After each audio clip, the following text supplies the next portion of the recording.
I'm going to take you on a journey into the human imagination. Back to a time when the values and ideas and dreams of the modern world were born. 200 years ago, monarchy was falling to the power of people's revolutions. Industry and commerce were becoming the driving forces of existence. And advances in science were changing the way life itself was understood. Artists all over the world were inspired by these times of dramatic change.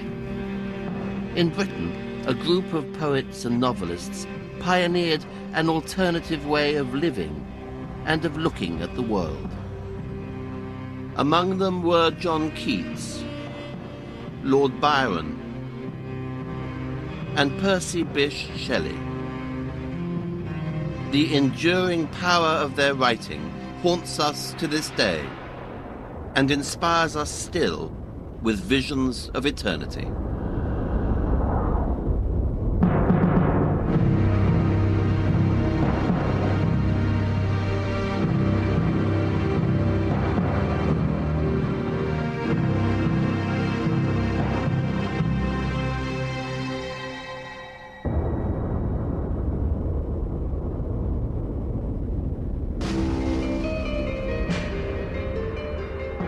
In Oxford, during the winter of 1811, an anonymous pamphlet was posted to all the bishops and heads of the colleges at the university.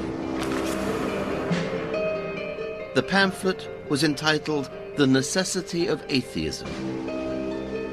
It proclaimed that without proof of the existence of God, it was nonsense to believe in him.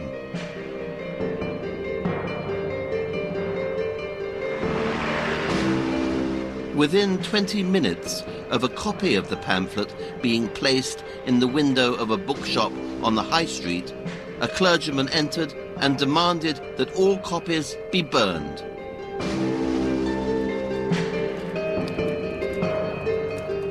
The writer was committing blasphemy, a crime punishable with imprisonment.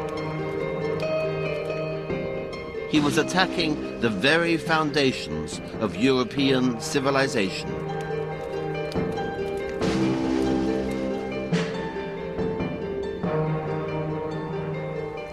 This is the story of a search for meaning in a world without God. Around the turn of the 18th century, revolutions had broken open the conventional social order. Everything seemed possible. And in the way they lived, the way they loved, and the way they died, the Romantics were to define the way we live now.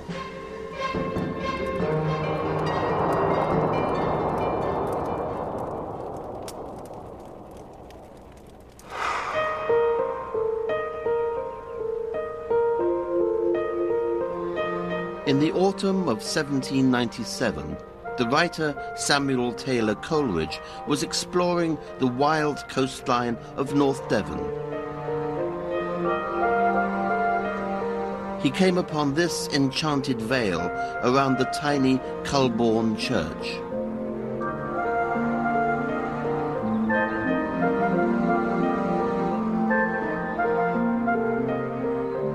But he was in ill health, suffering from dysentery. He rested here at this farmhouse, known as Ash Farm.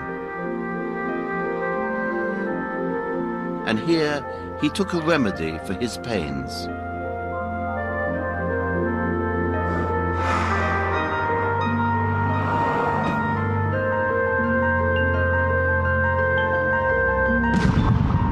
This drug was to be the source of some of the most remarkable lines of poetry in the English language. The drug was opium.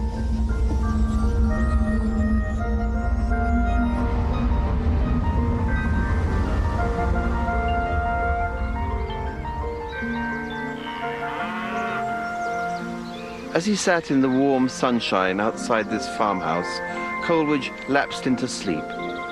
The drug took hold of him and lifted him to a different level of consciousness. He was beginning a voyage of discovery to the limits of the human imagination.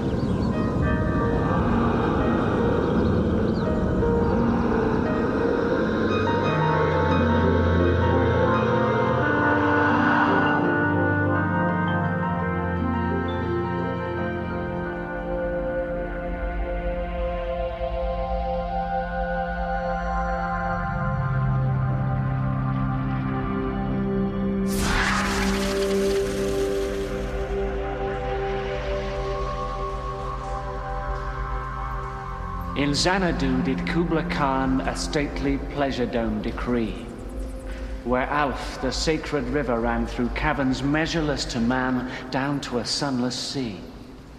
So twice 5 miles of fertile ground, with walls and towers were girdled round, and there were gardens bright with sinuous rills, where blossomed many an incense-bearing tree.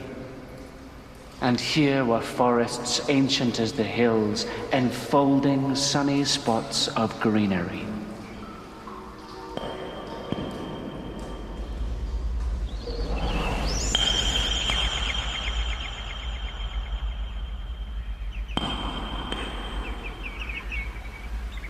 On waking, Coleridge vividly remembered his strange oriental vision. He instinctively put pen to paper to recount it in a poem. Caverns measureless to man, down to a sunless sea. So twice 5 miles of fertile ground, with walls and towers were girdled round.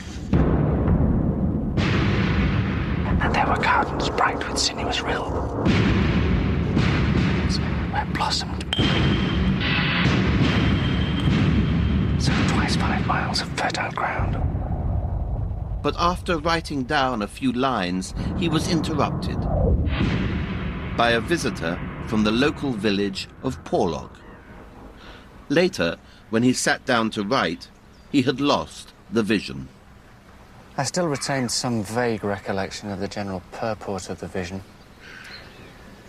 Yet with the exception of some 8 or 10 scattered lines and images, all the rest had passed away. Like the images on the surface of a stream into which a stone has been cast.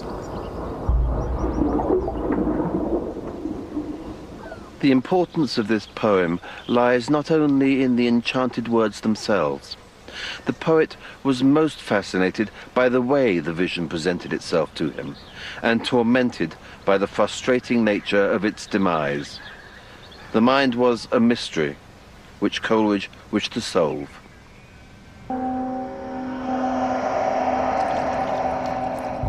But in his exploration of the imagination, Coleridge was to be drawn into deep personal despair. Opium had unlocked the door to the inner world, but slowly addiction took hold of him. He was taking larger and larger quantities of laudanum, a solution of opium mixed with alcohol. Beware. Beware his flashing eyes, his floating hair. Weave a circle round him thrice, and close your eyes with holy dread, for he on honeydew hath fed, and drunk the milk of paradise.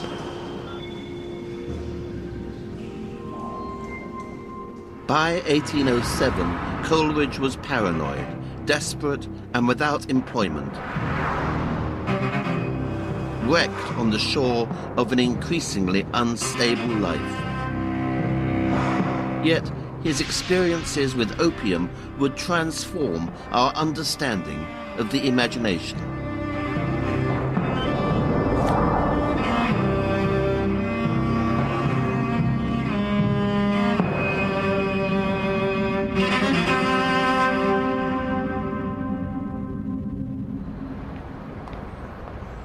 At the time, though, many suspected that he had gone insane.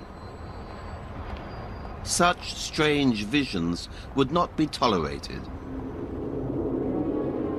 The world was becoming increasingly reliant upon the laws of science.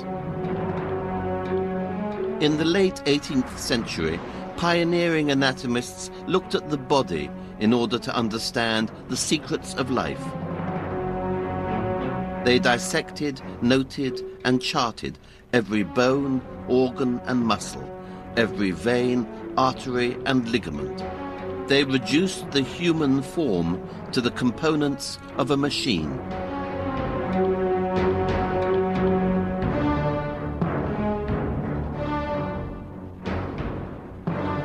For the Romantics, anatomy was an empty and purposeless pursuit. They believed that the body was pervaded by a spirit that defied categorization. It was an infinite and eternal power that manifested itself in the form of imagination. It could not be charted or understood in scientific terms.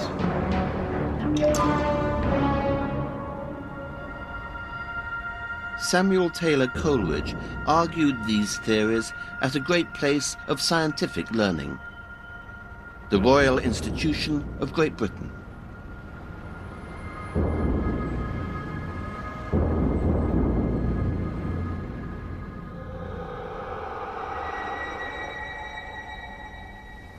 The imagination I hold to be the living power and prime agent of all human perception, and as a repetition in the finite mind of the eternal act of creation.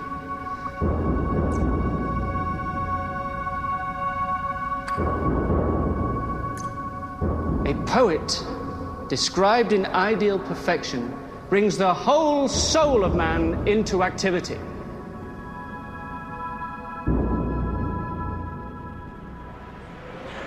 Coleridge saw the imagination as the soul itself, and he was suggesting that the key to the identity of all human beings lay within the recesses of the mind. He was an early exponent of the unconscious, before that word even existed. He believed that the imagination had the ability to create new worlds and even to change lives.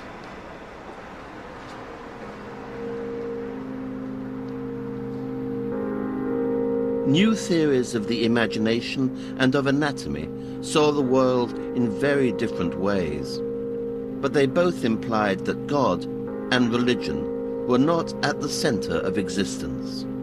Each person had a body and a mind and was in control of them.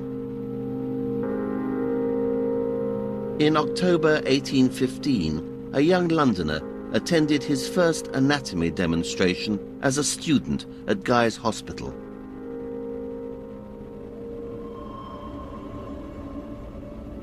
His name was John Keats. Keats became a trainee surgeon and experienced the full horror of conducting operations without anesthetic.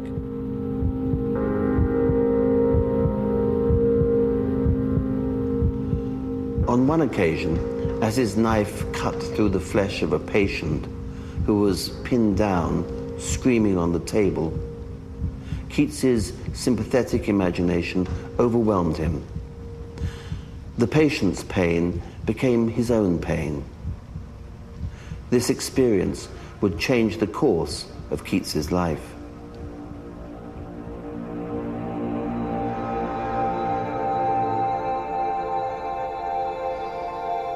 My last operation was the opening of a man's temporal artery. I did it with the utmost nicety. But reflecting on what passed through my mind at the time, my dexterity seemed a miracle. And I never took up the lancet again.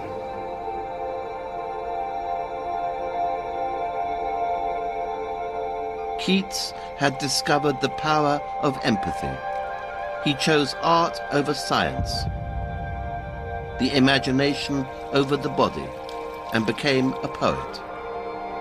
He wanted to heal through his words and images. A poet is a sage, a humanist, physician to all men.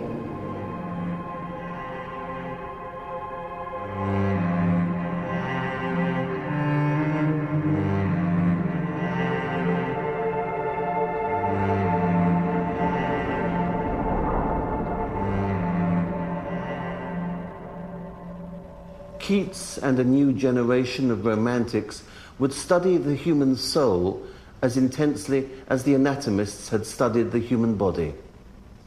Their quest was to answer the greatest questions of all, to understand the true nature of life, to explain their purpose on the earth.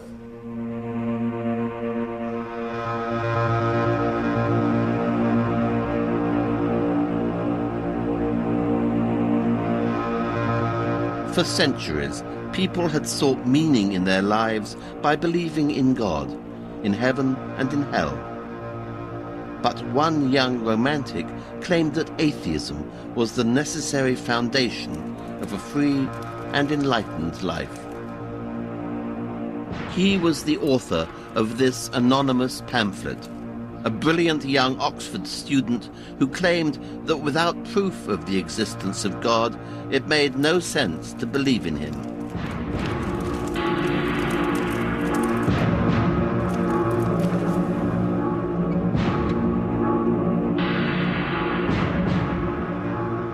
The author's name was Percy Bysshe Shelley.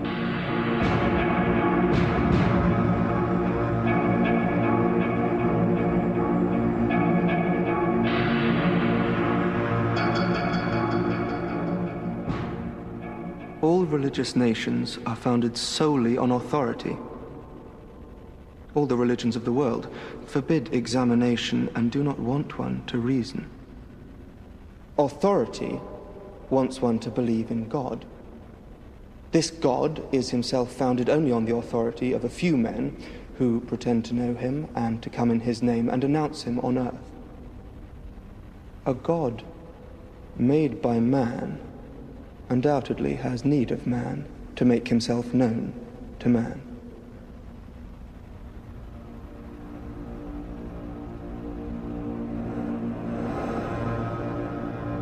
On the 25th of March, Shelley heard a knock on his door.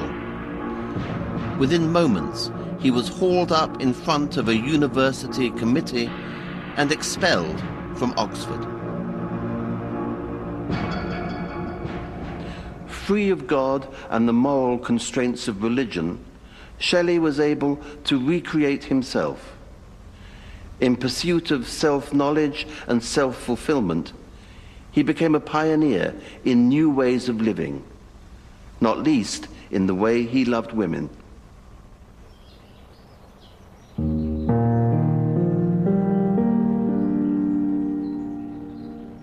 After leaving Oxford, Shelley married a young woman named Harriet Westbrook. They had a child together. But Shelley soon tired of his wife. He would disappear to meet another young woman in Old St. Pancras churchyard.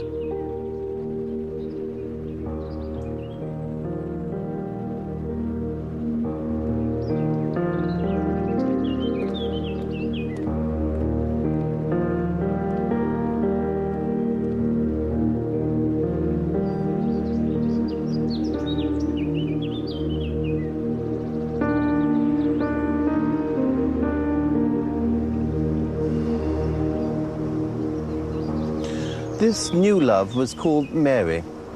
Shelley used to meet her here, beside the grave of her mother.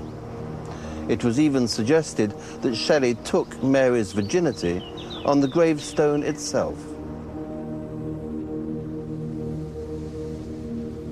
He wrote a poem about the experience of their union.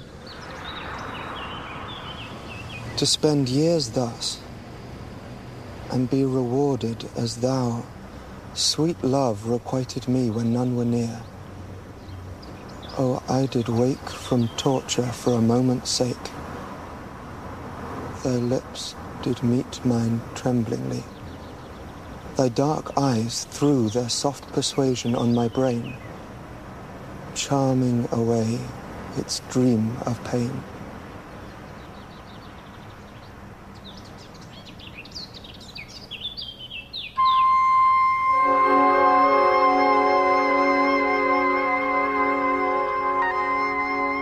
Shelley also wrote a surprising but honest letter to Harriet, his wife.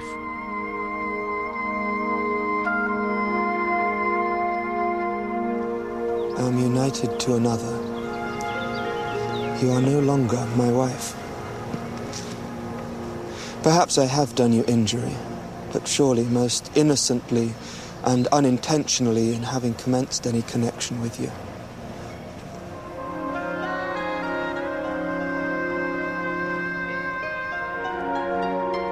Shelley's own intensity of feeling was the most important thing to him.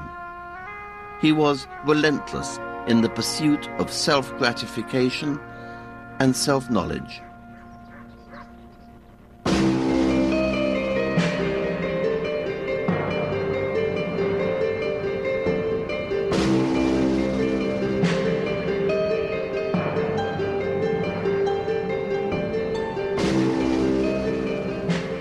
At 4 o'clock in the morning of the 28th of July, 1814, Shelley stood impatiently on the corner of Skinner Street in London, beside a horse and carriage. In time, 2 young women appeared, carrying small bundles.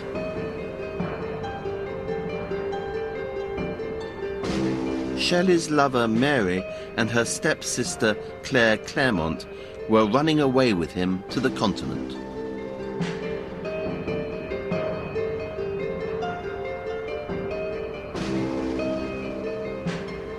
Love withers under constraint.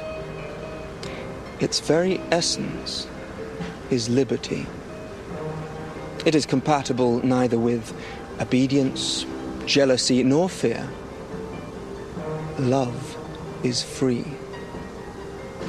To promise forever to love the same woman is not less absurd than to promise to believe the same creed. Such a vow, in both cases, excludes us from all inquiry.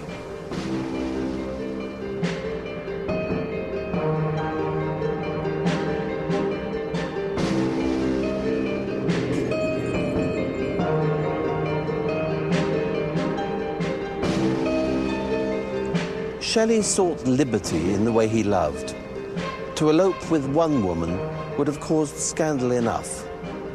But he was violating social conventions in order to pursue his most intense feelings. In doing so, he pioneered the notion of free love. The liberty with which we conduct our modern love affairs owes much to Shelley's actions. The Romantic movement was reaching its final significant flourish. These pioneers were defining a new way of living, driven by individual will and feeling. And a whole generation of adoring fans was being inspired by a poet who became the first modern celebrity.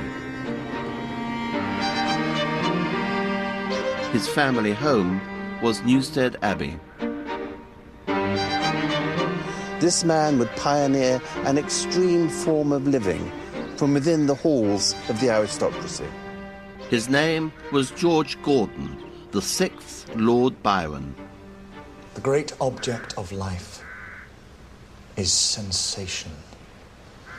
To feel that we exist, even though in pain. It is this craving void which drives us to gaming, to battle, to travel.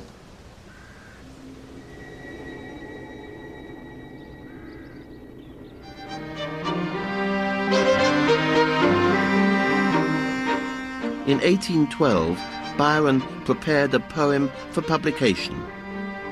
It was about a noble but disaffected wanderer, not dissimilar to Byron himself, who travelled Europe in search of exotic experience.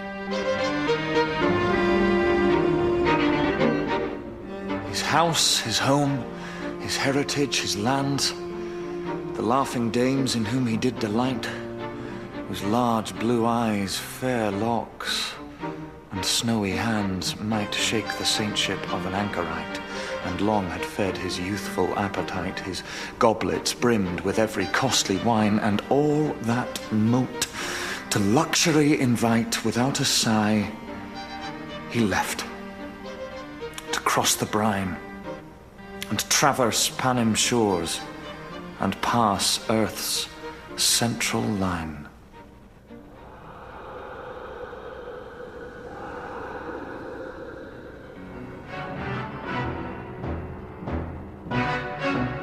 Childe Harold was a sensation and became an instant bestseller. Byron awoke the next morning to find himself famous. He was about to make a decision that would help to define our modern world. He chose to embrace celebrity, to live his life in public. This was his way of giving meaning to his own existence. In this new world without God, Byron was worshipped by his fans. There is a fire and motion of the soul which will not dwell in its own narrow being, but aspire beyond the fitting medium of desire, and but once kindled, quenchless evermore, preys upon high adventure, nor can tire of aught but rest, a fever at the core, fatal to him who bears, to all who ever bore.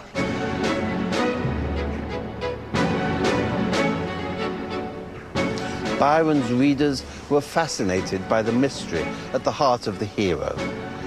Why was Childe Harold so melancholy, so difficult to satisfy? They were more than eager to attribute the unhappiness to Byron's turbulent personal life, to his own desire for excess and extreme experience. There was a deluge of enthusiastic letters. My dear Lord Byron, I am a poor country girl that has not the happiness of knowing you, but I admire you so very, very much that you must excuse this madness. Should curiosity prompt you, and should you not be afraid of gratifying it by trusting yourself alone in the Green Park at 7 o'clock this evening? Upon perusing Childe Harold, I became, as it were, animated by a new soul, alive to wholly novel sensations. When you see anybody in ecstasies, think of your eternally devoted Sophia Louisa MacDonald.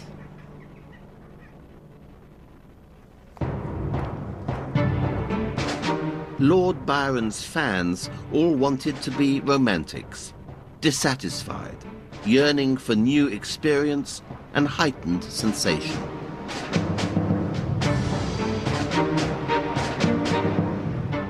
And Byron could not help but act upon many amorous proposals.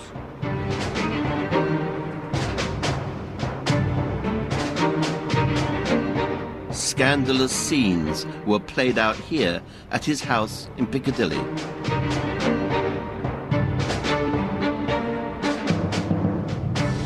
On the 2nd of February 1816, Byron received a message from his wife's legal representatives.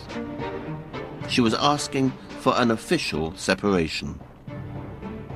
Byron would use the scandal to enhance his theatrical public image. The fashionable world was divided into two parties, mine consisting of a very small minority. The reasonable world was naturally on the stronger side, which happened to be the ladies, as was most proper and polite. The press was active and scurrilous.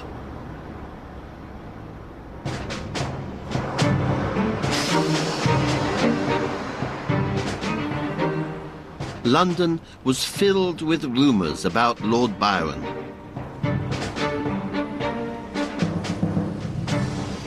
Whether they were true or not no longer mattered.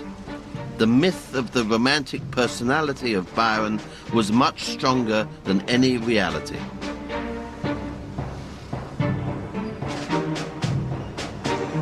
It was alleged that he was having sexual relations with his half-sister, Augusta. The charge of incest would have destroyed him. But the greatest danger of scandal was that he would be publicly accused of homosexuality. Even if it were mentioned in court, it would consign him to utter ruin and degradation.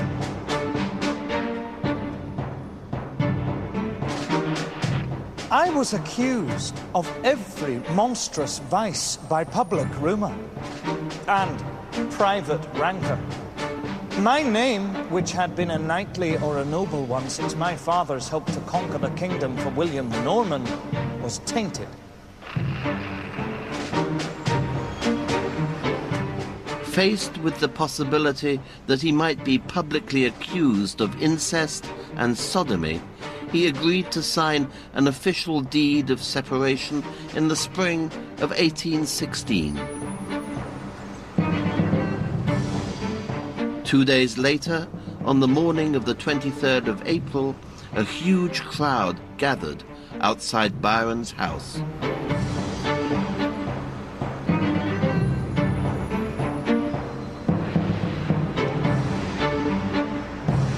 The crowd was hungry for a glimpse of the celebrated man and to witness another turn in the sensational story that was unfolding. Byron was afraid that he might even be lynched when he left the house. He fought his way through the crowds to his carriage and fled from England, never to return.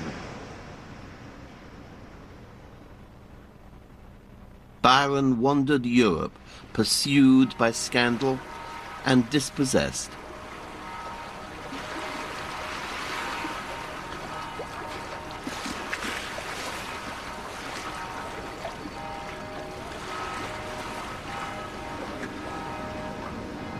He finally made a home in Venice.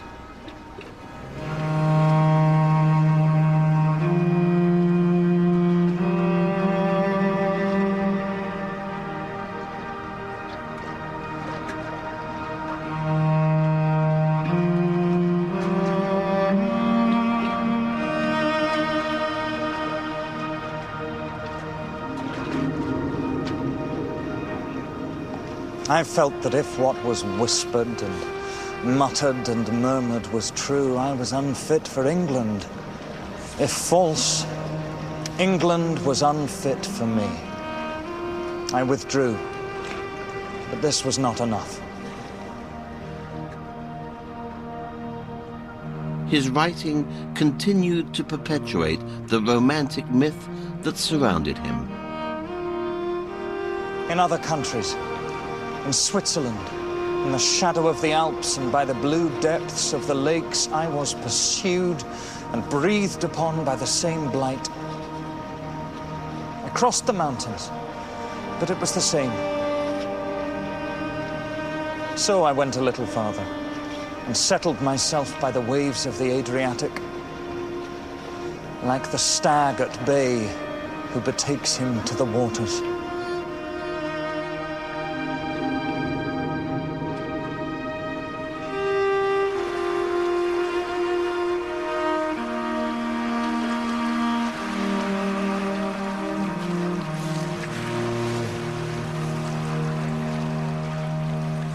For the public at large, Lord Byron had redefined the figure of the poet as a man of danger and of intrigue.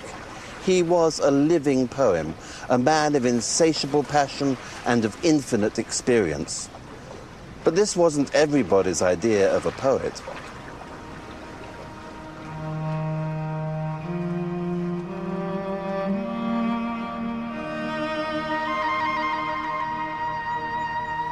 A poet is the most unpoetical of anything in existence, because he has no identity. He is continually informing and filling in some other body. As to the poetical character itself, it is not itself. It has no self. It is everything and nothing. It has no character.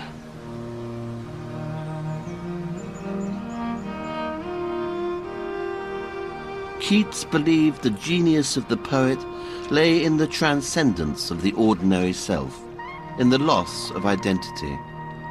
This way, he could imagine himself in 1,000 different lives and forms. Byron despised the quieter and more sensitive outlook of John Keats, calling his work piss-a-bed poetry and mental masturbation. For him, sensationalized experience was the key to the creative imagination. Byron was unpretentious about his own writing. It may be bawdy, but is it not life? Could any man have written it who has not lived in the world and tooled in a post-chaise, in a hackney coach, in a gondola, against a wall, in a court carriage, in a vis-a-vis, on a table, or under it? Without a god to give purpose to his existence, Byron sought meaning through a frantic public life of sensation. The bawdier, the better. John Keats was a very different kind of romantic. From his earliest years, he experienced the solitude and emptiness of death. But through them, he reached towards beauty and meaning. On the 15th of April, 1804, the first in a long line of tragedies that would affect his life occurred here on City Road in London. Keats was only 8 years old.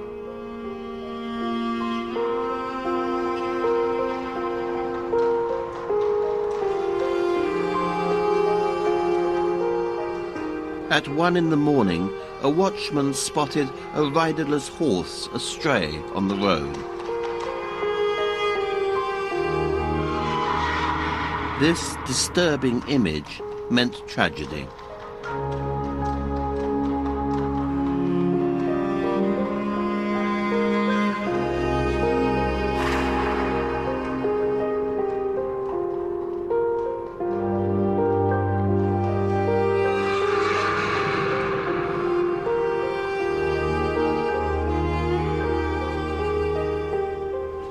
The watchman ran up the street, and by the doorway of the nearby chapel, he discovered the body of a man prostrate on the pavement. He was covered in blood, from a deep wound to the head. The man, named Thomas Keats, died the following morning. John Keats had lost his father. It was the beginning of a pilgrimage through grief that would also be a journey into the soul. Do you not see how necessary a world of pains and troubles is to school an intelligence and make it a soul?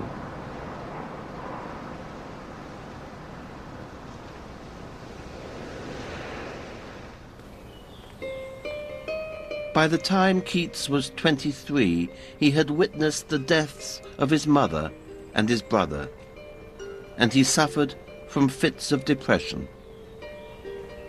But there were moments here at his house in Hampstead when his experiences of death made him more intensely in love with life than ever.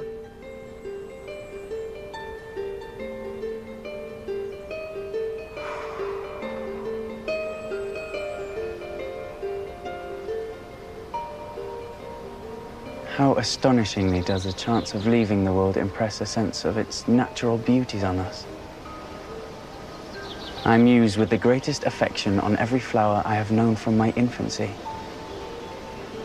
Their shapes and colors are as new to me as if I had just created them with a superhuman fancy.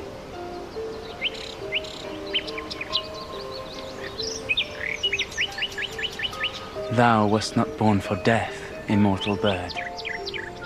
No hungry generations tread thee down.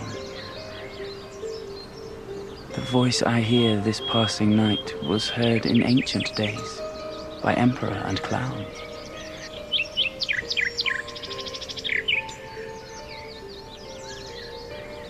Keats imagines the birdsong echoing through time. In hearing the bird, he experiences infinity for a fleeting moment. His own mortal life felt short, and the sensations of living were all the more intense.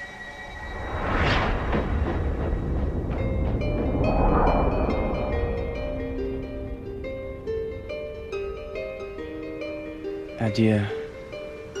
Adieu, thy plaintive anthem fades past the near meadows, over the still stream, up the hillside, and now 'tis buried deep in the next valley glades. Was it a vision or a waking dream? Fled is that music. Do I wake or sleep?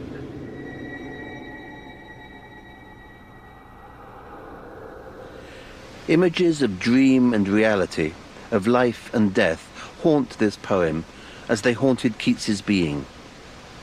And on Thursday, the 3rd of February, 1820, he was visited by an image that would pursue him until his own death.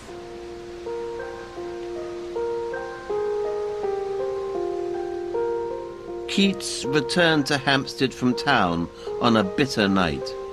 Even though he was suffering from a cold, he had taken a cheap seat exposed to the elements on the top of the coach. His friend, Charles Brown, later caught sight of him staggering home. Quickly, Brown realized that he was severely ill and rushed him to bed in this room.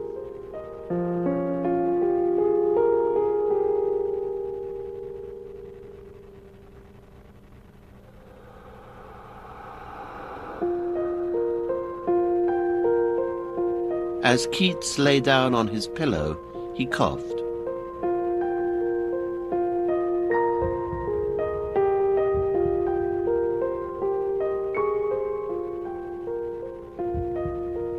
I know the color of that blood. It is arterial blood. I cannot be deceived in that color. That drop of blood is my death warrant. I must die.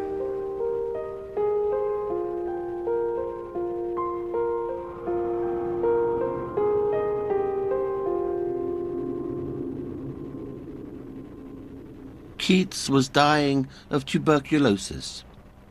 For centuries, those in his extreme plight would have prepared to meet their God. But times had changed. This new generation of romantic poets was pioneering a life many people choose to live now, guided by individual will and desire, without belief or allegiance to any god. But this meant that the prospect of death could become terrifying.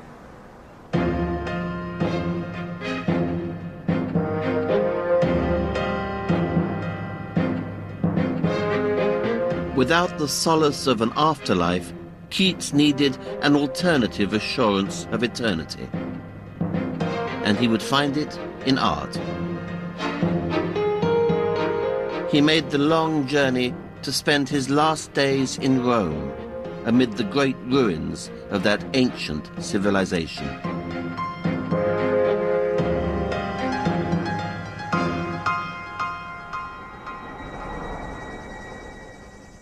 What little town by river or sea shore, or mountain built with peaceful citadel, is emptied of this folk, this pious morn? And, little town, thy streets for evermore will silent be, and not a soul to tell why thou art desolate can e'er return.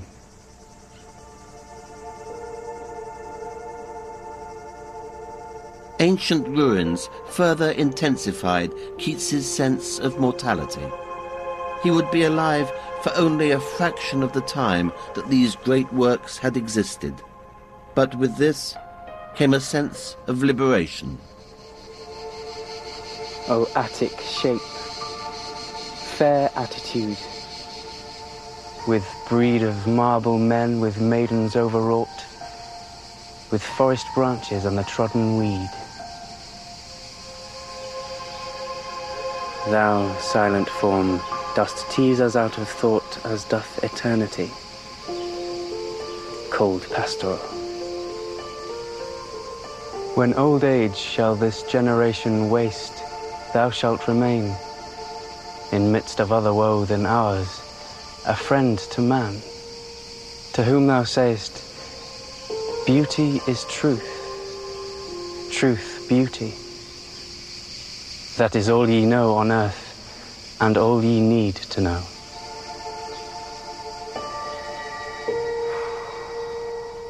In this poem, Keats sees the prospect of immortality in the art of antiquity. Ancient ruins were the only human achievements that could transcend the destructive process of time and give eternal fame to their creators. If a poet could achieve such works of genius too, he might live forever, his emotions enduring within his words.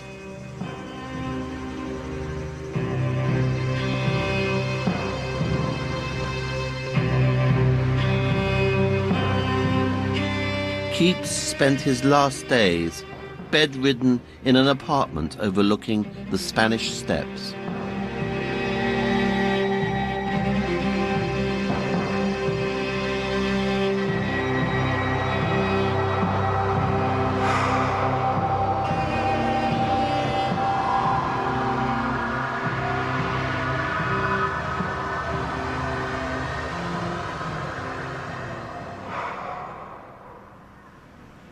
Darkling, I listen,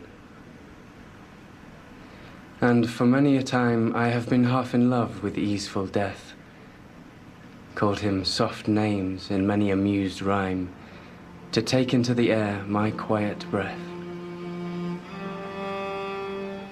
Now, more than ever, seems it rich to die, to cease upon the midnight with no pain.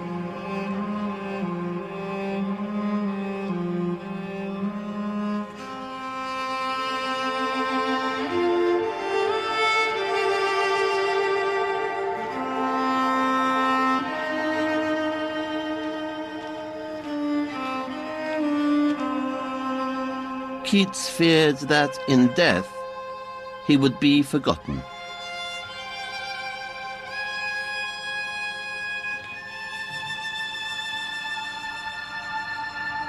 If I should die, I have left no immortal work behind me. Nothing to make my friends proud of my memory.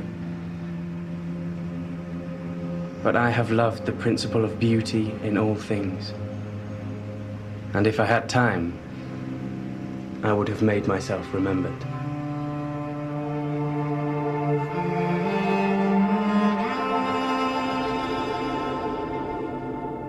On the 23rd of February, 1821, he died in this room. He was in his 26th year.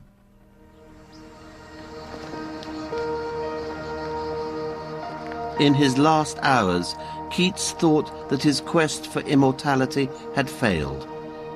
He was buried in Rome 3 days after his death. For his epitaph, he chose an inscription that reflected his final sentiments. Yet Keats's memory did not dissolve as he had predicted. As the news of his death spread among the Romantics, his poetry began to be read more intensely. His words became monuments to his life and his emotions.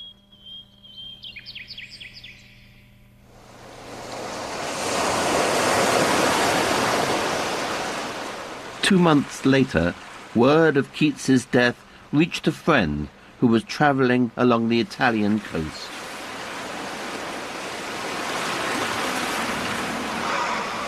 He wrote a poem comparing Keats to Adonis a character from Greek mythology, whose scattered blood became beautiful roses.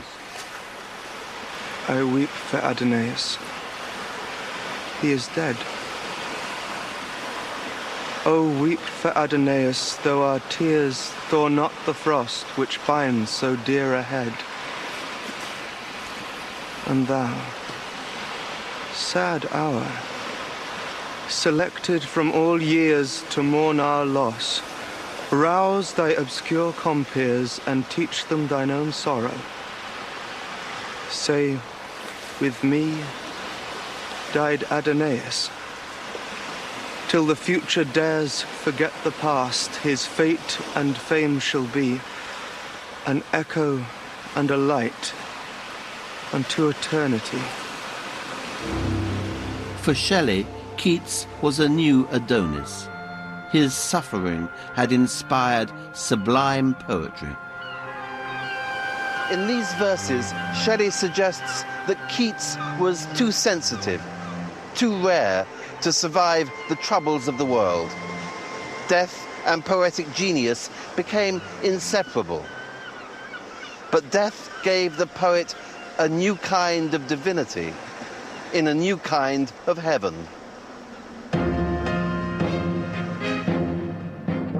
Shelley was creating the first secular icon.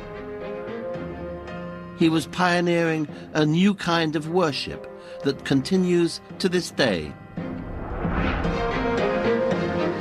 I am born darkly, fearfully afar. Whilst burning through the inmost veil of heaven, the soul of Adonais, like a star, beacons from the abode where the eternal are. For Shelley, poetry became a substitute for religion. I burn with impatience for the moment of Christianity's dissolution. There is a great and spiritual force to put in its place. Poetry is something divine. It is the center and circumference of all knowledge.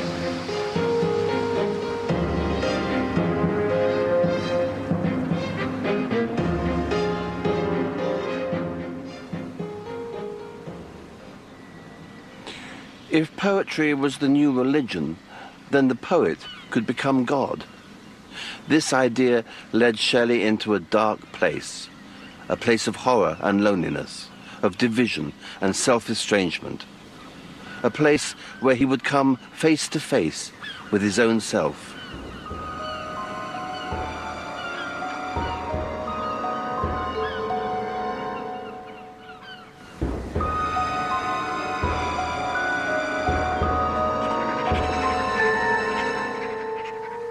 On the 27th of April, 1822, Shelley and Mary, together with some friends, had travelled to an isolated villa in the fishing village of San Terenzo in the Bay of Lerici.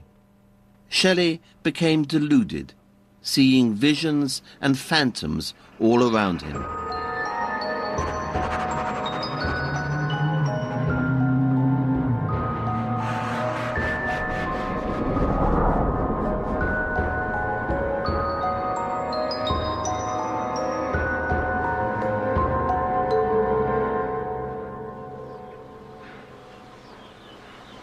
I was walking upon the terrace when I quite distinctly saw the image of myself, the same in every particular, walking towards me.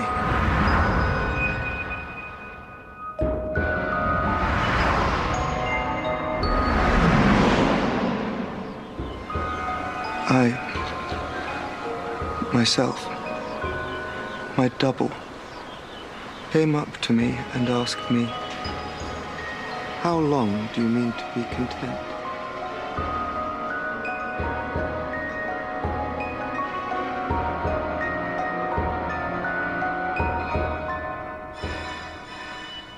Shelley was questioning the worth of his own earthly existence. He was telling himself that only in death would he become a true immortal, a true poet. He was being haunted by his own ideas.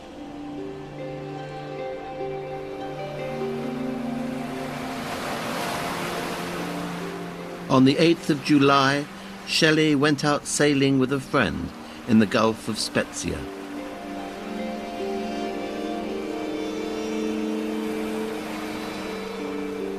They were sailing in the boat Don Juan that had been named after one of Byron's poems. That day, a storm blew up in the southwest. The boat never came back.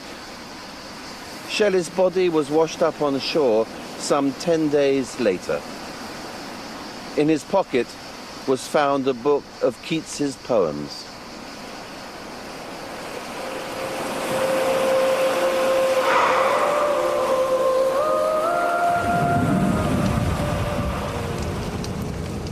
The corpse was burned on the beach by Lord Byron and a group of friends.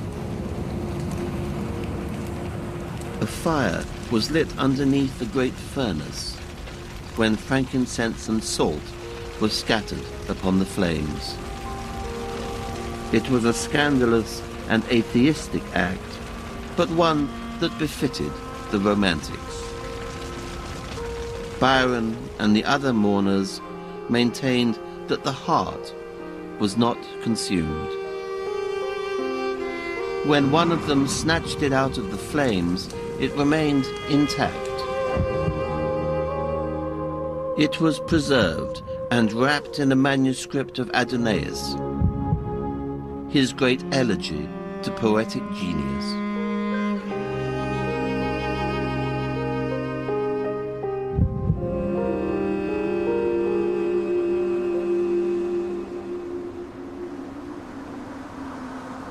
The heart and the manuscript are symbols of what had become of the Romantics. As they had argued, the body was of no consequence. What mattered was the work itself. That work represents the spirit of the Romantics, a spirit that endures within all of us. In the rebellion of each new generation, in their desire for fresh experience, in the celebration of originality and of genius, even in the modern veneration of the rock star and the actor, we can find traces of that romantic legacy. It is all around us, as deeply imbued as the belief in liberty and the need for self-determination. We have become individuals striving towards an uncertain future. We are all Romantics.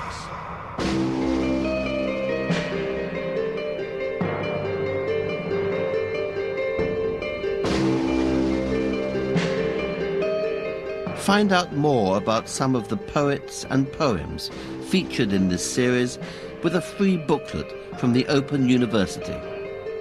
To order, call 0870 900 0311.